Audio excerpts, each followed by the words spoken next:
Hello seated aspirants, आप सबका encourage YouTube channel पे स्वागत है, खैर मकदम है। आज की इस वीडियो में हम उर्दू पैसेज सॉल्विंग ट्रिक्स के बारे में बात करने वाले हैं। वो सारी ट्रिक्स हम जानेंगे जो सीटेड 2026 सितंबर में होने वाला है, उसमें पैसेज को कैसे सॉल्व करना है उसके बारे में हम आज की इस वीडियो में जानेंगे। अगर आप सीटेड या किसी भी टीचिंग एग्ज़ाम की तैयारी कर रहे हैं तो ये वीडियो आपके लिए बहुत इम्पोर्टेंट है। तो चलिए बिना किसी देरी के हम अपने टॉपिक पे चलते हैं। तो टॉपिक में हम देखने वाले हैं कि उर्दू पैसेज को हल करने का आसान तरीका क्या है और कौन सी ट्रिक को यूज़ करके हम उर्दू पैसेज को आसानी से हल कर सकते हैं। इसमें हम सीखेंगे कि उर्दू पैसेज, जिसको इबारत भी बोलते हैं, उसको जल्दी और सही तरीके से कैसे हल करें। क्योंकि जल्दी करना होता है, पैसेज टाइम टेकिंग होता है, उसमें ज़्यादा टाइम लगता है, तो उसको हम जल्दी और सही तरीके से कैसे हल करें। सीटेट में कॉम्प्रिहेंशन यानी फ़हम के कैसे सवाल आते हैं उसको भी हम इसमें जानेंगे और कौन से तरीके का इस्तेमाल करके आप ज़्यादा नंबर ला सकते हैं। क्योंकि पैसेज में से बहुत सारे क्वेश्चंस आते हैं, अगर आप पैसेज को सही से समझ जाते हैं तो आपको अच्छे खासे नंबर यहाँ से उठा सकते हैं। पैसेज में तलबा की मुश्किलात क्या होती है। पैसेज से हमें, अगर हम पैसेज सही से कर लेते हैं तो ज़्यादा नंबर हमारे पैसेज से आ जाते हैं, लेकिन इसमें तलबा की, स्टूडेंट्स की ज़्यादातर मुश्किलात होती हैं कि पैसेज लंबा होता है, टाइम टेकिंग होता है, तो इसमें स्टूडेंट्स को ज़्यादा टाइम लग जाता है। मुश्किल अल्फाज होते हैं पैसेज में, अक्सर जो है टफ़ वोकेबलरी होती है, वक्त ज़्यादा लगता है, पैसेज लंबा होता है, स्टूडेंट्स उसको पढ़ने में टाइम ले लेते हैं, तो उसमें टाइम ज़्यादा लग जाता है और जवाब गलत हो जाते हैं। क्योंकि जितने भी सारे ऑप्शंस होते हैं वो एक दूसरे से मिलते जुलते होते हैं। अगर तलबा पैसेज को सही से नहीं समझ पा रहे, जवाब गलत दे देते हैं। तो ये सारी जो मुश्किलात होती हैं तलबा की, स्टूडेंट को कौन कौन सी प्रॉब्लम आती है, वो सारी प्रॉब्लम को हम ट्रिक के ज़रिए सॉल्व करने की कोशिश करेंगे। ट्रिक नंबर 1 देखते हैं। इसमें सबसे पहले जो है पैसेज को पढ़ना होता है या पहले सवाल को पढ़ना होता है, वो हम समझेंगे। पहले पैसेज को नहीं पढ़ेंगे हम, क्योंकि अगर पहले पैसेज को पढ़ लेते हैं तो पैसेज पढ़ने के बाद अगर हम सवाल पढ़ते हैं तो फिर हमें पैसेज दोबारा पढ़ना होगा। तो इसके लिए हमें पैसेज नहीं पढ़ना, यानी इबारत नहीं पढ़नी है। इसके लिए पहले हम सवाल पढ़ेंगे, क्वेश्चन जो आ रहे हैं उसको पहले पढ़ लेंगे, उसके बाद फिर देखेंगे पैसेज में क्वेश्चन कहाँ से उठाए जा रहे हैं।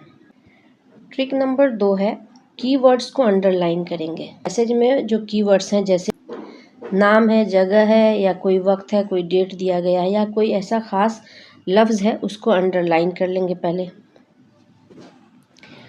ट्रिक नंबर 3 है, हर जुमले को तर्जुमा करने की ज़रूरत नहीं है। अगर हम पैसेज पढ़ रहे हैं तो कोई एक सेंटेंस है, एक जुमला है जो हमें समझ नहीं आ रहा है, तो उसको फिर ट्रांसलेशन नहीं करेंगे, क्योंकि पैसेज पढ़ने में ही अगर हम टाइम दे देते हैं तो बाकी क्वेश्चन करने में और टाइम ज़्यादा लग जाएगा। इसलिए हर जुमले को तर्जुमा करने की ज़रूरत नहीं है, ट्रांसलेशन करने की ज़रूरत नहीं है। और अगर कोई मुश्किल लफ्ज़ आ रहा है तो उस पर रुकना भी नहीं है, आप आगे बढ़ जाइए और पूरा कुल मिलाकर आप जुमले को समझने की कोशिश कीजिए। ज़रूरी नहीं है कि एक लफ्ज़ अगर समझ नहीं आ रहा है तो उसी पे टिक जाए, जुमले को समझ लेना है। इसी तरह ट्रिक नंबर 4 है। ट्रिक नंबर 4 है कि पैसेज का मरकज़ी आइडिया पकड़ना है। क्वेश्चन जो आ रहे हैं पैसेज में किस लाइन में दिया गया है, और उससे जो है हम पैसेज का मरकज़ी आइडिया पकड़ लेंगे कि पैसेज किस बारे में है। ट्रिक नंबर 5 है, एलिमिनेशन मेथड का इस्तेमाल करेंगे हम।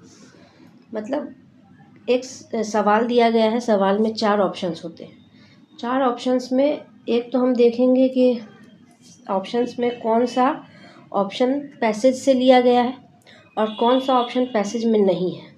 इतना तो हमें समझ में आ जाएगा। तो जो ऑप्शन पैसेज में नहीं है उसको एलिमिनेट कर देंगे, यानी हटा देंगे, और बाकी जो ऑप्शन बचे हुए हैं जो पैसेज में जिसका जिक्र किया गया है उसको रखेंगे। जो एलिमिनेशन मेथड है एमसीक्यू क्वेश्चंस करने में बहुत हेल्पफुल होते हैं, बहुत मददगार होते हैं, क्योंकि जो जिसके बारे में बात ही नहीं की गई है, जिस ऑप्शन का वहाँ पे जिक्र नहीं किया गया है, जिस ऑप्शन का वहाँ पे कोई मतलब नहीं है, अगर हम उसको हटा देते हैं तो ऑप्शन की तादाद कम हो जाती है और हमें सही जवाब लेने में आसानी होती है। ये कुछ ट्रिक्स थी जिसका इस्तेमाल करके हम पैसेज को आसानी से सॉल्व कर लेंगे। अब हम एग्जाम्पल के तौर पर एक पैसेज देखते हैं और उसको हल करने की कोशिश करते हैं।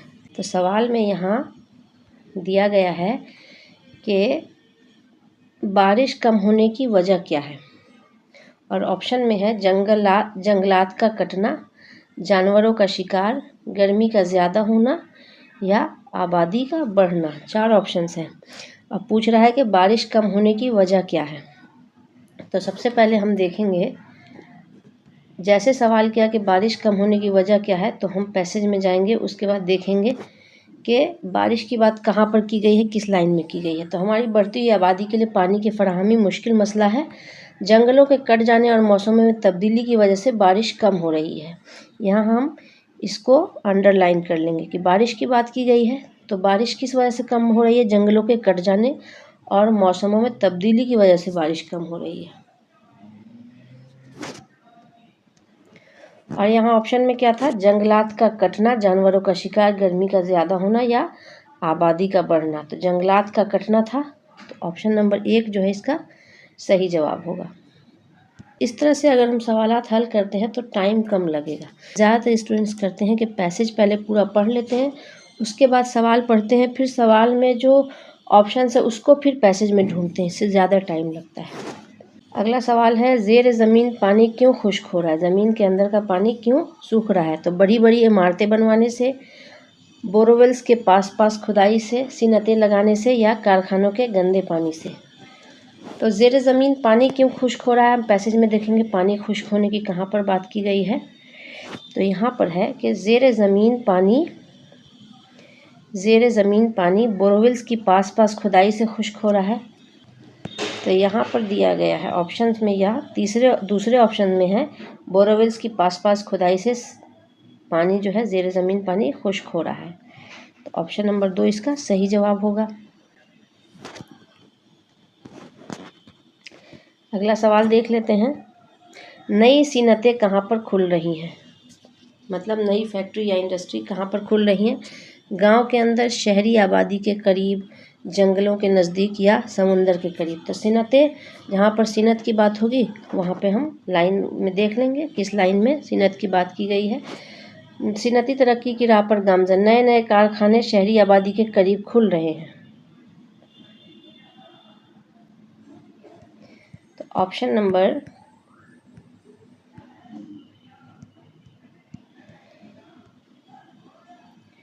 यहाँ दिया गया है, नई सीनतें कहाँ पर खुल रही हैं, तो ऑप्शन नंबर 2 जो है इसका सही जवाब होगा, शहरी आबादी के करीब। अगला सवाल है, कारखानों के धुएं से क्या हो रहा है? चारों तरफ धुआं छा जाता है, पेड़ पौधे ख़त्म होते जा रहे हैं, ताज़ा और साफ़ हवा कम होती जा रही है या माहौल आलूदा होता जा रहा है। तो कारखानों के धुएं से जहाँ पर बात आएगी तो हम पैसेज में देखेंगे कारखाने के धुएं की कहाँ पर बात हो रही है। नए नए कारखाने शहरी आबादी के करीब खुल रहे हैं, इन कारखानों की चिमनियाँ धुआं उगलती हैं, इंसानों के लिए जो ताज़ा और साफ़ हवा चाहिए वो कमयाब होती जा रही है। ताज़ा और साफ़ हवा जो है कमयाब होती जा रही है, किस वजह से? कारखानों से जो धुएं निकल रहे हैं इस वजह से। तो यहाँ दिया हुआ है ताज़ा और साफ़ हवा कम होती जा रही है। ऑप्शन नंबर 3 इसका सही जवाब होगा। जो भी हमने 4-5 ट्रिक्स डिस्कस की है उसके हिसाब से अगर हम पैसेज को सॉल्व करते हैं तो बहुत आसानी होगी और पैसेज आसानी से हल हो जाएगा। पैसेज से 5-7 सवालात आते हैं, अगर हम 5-7 सवालात हल कर लेते हैं तो अच्छे खासे नंबर हमारे पैसेज से उठ जाते हैं। और अगर पैसेज में हम इन सारी ट्रिक्स का इस्तेमाल करके सॉल्व करते हैं तो हमारे नंबर जो है पक्के हो जाएंगे और आसानी भी होगी। तो आप जो अगला सितंबर में एग्ज़ाम होने वाला है सीटेट का, उसमें इन ट्रिक्स को ज़रूर इस्तेमाल करिएगा। आज का सेशन अगर पसंद आया है तो वीडियो को लाइक कीजिएगा। नेक्स्ट आप कौन सा टॉपिक पढ़ना चाहते हैं कमेंट में बताइएगा। मिलते हैं अगली वीडियो के साथ, तब तक टेक केयर, खुदा हाफिज़।